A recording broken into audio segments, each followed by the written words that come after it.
bienvenue dans Le Revers des Rêves, une émission dans laquelle je raconte et illustre vos cauchemars. Ce soir, on va écouter 2 cauchemars qui se passent dans des manoirs. Le manoir aux yeux luisants. J'étais dans une sorte de colloque, dans un manoir style vintage victorien, avec quelqu'un, je suis quasi sûr que c'était une jeune femme.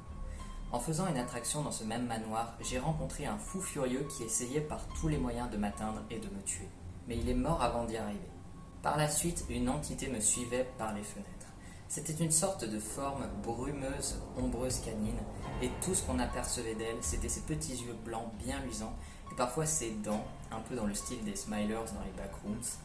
Et dès que je voyais ça par la fenêtre et entendais le son de sa respiration, ça devait dire que je devais me cacher car je suis quasi sûr que cette entité, c'était l'esprit de l'autre fou qui me poursuivait et qui voulait finir le travail. J'en ai parlé à ma coloc et elle ne me croyait pas au début. Et essayait de me rassurer en disant des choses du style « T'as vécu quelque chose de traumatisant, c'est normal que tu le vois partout ». Elle avait même mis en place une sorte de leurre pour que j'ai l'esprit tranquille. Un soir, on se réveille en pleine nuit et on entend des bruits bizarres. On se rejoint dans le couloir et on se rend compte qu'il y a 2 paires d'yeux blancs par la fenêtre. Le leur et la créature.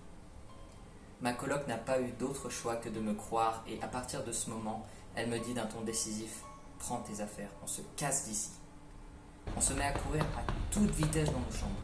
On réunit le nécessaire et on allait se diriger vers la sortie, mais pile à ce moment, il y a un gars qui nous bloque le chemin et nous demande où on va, puis se transforme en lapin super creepy. Il a commencé à nous poursuivre dans le couloir, puis je me suis réveillé. La pourriture et la maison de bois. Ça se passe dans un contexte universitaire situé près d'une plage d'Amérique. Donc, ciel gris, plage de cailloux, près d'une ville portuaire et avec campus presque en bord de mer. J'étais une jeune adulte dans un dortoir étudiant. Je rentrais dans ma chambre quand j'ai eu une sensation étrange, comme si quelque chose n'allait pas. Et ce sentiment s'amplifiait lorsque j'allais vers ma douche. C'était une petite douche à l'italienne faite de plastique jaune pâle. Une odeur étrange émanait de la bombe de douche, alors je l'ai retirée pour regarder, mais il n'y avait rien. J'ai invité ma voisine de chambre, prénommée Léa, pour qu'elle me confirme la présence de cette odeur étrange. Quelque chose de bizarre qui se passe dans cette chambre et ça vient de ma douche, je lui disais. On parle un peu, elle essaye de regarder dans la douche mais ne voit rien non plus. On décide de sortir marcher, de se balader un peu sur la plage. Au retour, on rentre dans nos dortoirs respectifs. Le jour suivant, je me réveille dans mon lit. Cependant, celui-ci est devenu un peu plus ancien et vintage. Je sentais que ce changement était comme une piste, un message. Je me dirige dans ma salle de bain car l'odeur étrange persiste, cette odeur de pourriture pourtant inidentifiable. Je me suis rappelé que depuis quelques jours, une des filles du dortoir nommée Lisa agissait bizarrement. Elle traînait toujours sur la plage, debout, sans rien faire, le regard vide, penché au loin ou sur les cailloux. Il lui arrivait de tousser, de plus en plus souvent à vrai dire. Et donc, en ouvrant la bonde, cette fois, j'ai vu une espèce de pâte noire malodorante.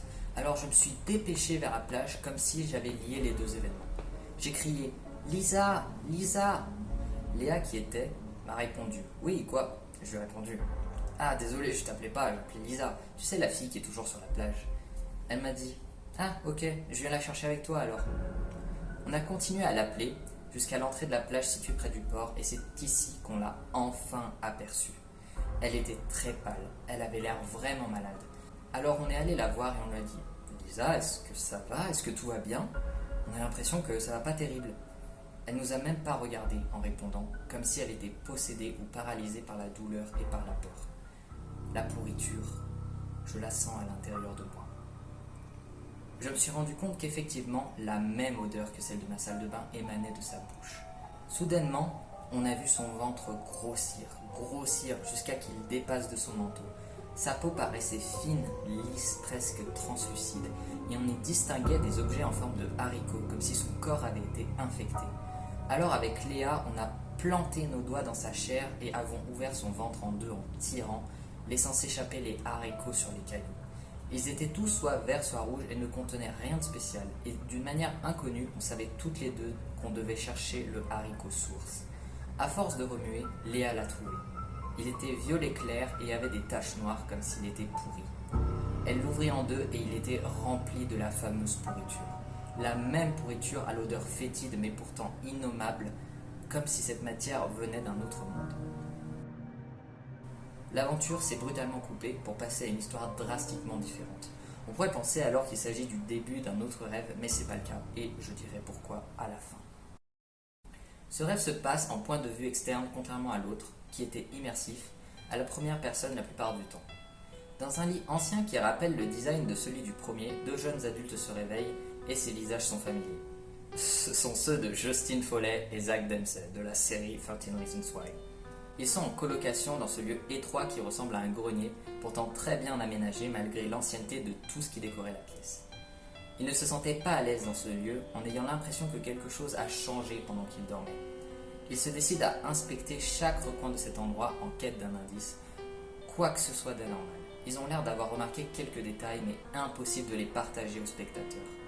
Justin s'accoude à la fenêtre et regarde à l'extérieur avec insistance, puis finit par tourner la tête vers Zach et à converser avec lui. Les deux garçons ne sortent pas, ou presque jamais, et on apprendra bientôt pourquoi. La nuit tombée, la caméra se dirige en vue de l'extérieur, du toit à la porte d'entrée. Deux hommes d'entre 30 et 40 ans sortent de la maison et se dirigent vers leur grosse voiture noire. Ils sont habillés d'un costume gris et blanc et en bas des jupes blanches à froufrou. Ils entrent dans leur véhicule et se dirigent vers ce qu'on comprend être leur mariage ou enterrement de vie de garçon. À ce moment, Zach et Justin sortent du grenier et on comprend qu'ils sont en train de squatter chez ce couple et qu'ils ne sont pas au courant de leur présence, étant donné qu'ils sont dans une maison plutôt spacieuse. Ils sortent par la porte d'entrée comme se dirigeant vers quelque chose, ou plutôt quelqu'un.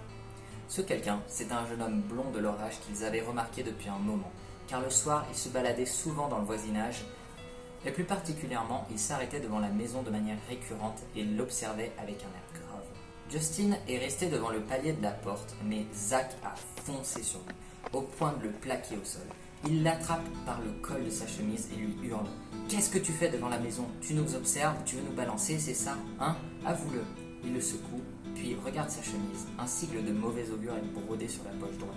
Il continue « C'est quoi cette chemise? Tu veux faire du mal à ma sœur ?»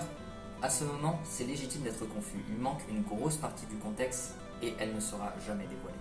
Le jeune homme blond se lève autant qu'il peut et lui dit « Attends, je vais tout expliquer. En fait, je suis menuisier et j'ai contribué à construire cette maison. Et aussi étrange que ça puisse paraître, son souvenir me hante. » Zach, dont la curiosité s'était éveillée, bien que méfiant, lâche prise et l'écoute.